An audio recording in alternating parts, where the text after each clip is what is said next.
Rubber ടാപ്പിംഗിൽ പട്ടയുടെ ആഴം നിയന്ത്രിക്കുന്ന സംവിധാനം പ്രദർശനത്തിലെ ആകർഷകമായ മറ്റൊരിനമായിരുന്നു. പട്ട കനത്തിനനുസരിച്ച് ഈ ബ്ലേഡ് മുൻപോട്ടും പുറകോട്ടും നമുക്ക് ചലിപ്പിക്കാൻ കഴിയും.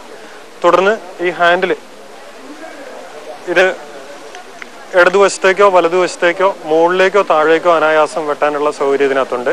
വെട്ടുചാലിന്റെ ചുവട്ടിൽ കരിന്തൊലിയിൽ തെന്നി നീങ്ങുമ്പോൾ മരത്തിന്റെ ഉള്ളിലേക്ക് ഈ ബ്ലേഡ് കുത്തി കയറി മരത്തിൽ കായം വീഴ്ത്തുന്നില്ല. അതാണ് ഇതിലുള്ള ഏറ്റവും വലിയൊരു മെച്ചം. നമ്മളെ ആൾക്കാർ റബ്ബർ ടാപ്പ് ചെയ്യുമ്പോൾ അതിൽ ആവശ്യത്തിലധികം പ്രഷർ ഉപയോഗിക്കുന്നുണ്ട്, വെയിറ്റ് കൊടുക്കുന്നുണ്ട് കത്തിയിൽ. ആ വെയിറ്റ് കൊടുക്കുന്നത് കൊണ്ട് ചെത്തുചീളിന് കനം കൂടുന്നുണ്ട്. ആ വെയിറ്റിനെ റെഡ്യൂസ് ചെയ്യാൻ ഇല്ലാതാക്കാനും പിന്നെ അനായാസം ടാപ്പിംഗ് നടക്കാനും ചെത്തുചീളിന്റെ കനം തീരെ കുറയ്ക്കാനും ഇതിലൂടെ കഴിയും. പിന്നെ ടാപ്പിംഗ് സ്പീഡ് കൂട്ടാൻ പറ്റും. മരത്തിന്റെ പരമാവധി പാൽക്കുഴലുകൾ ഛേദിക്കത്തക്ക വിധത്തിൽ ഉള്ളിലേക്ക് വേണ്ടത്ര ചെരിവ് കൊടുത്തുകൊണ്ട് നല്ല നിലയിൽ ടാപ്പിംഗ് ചെയ്യാനായിട്ട് ഇത് കഴിയും.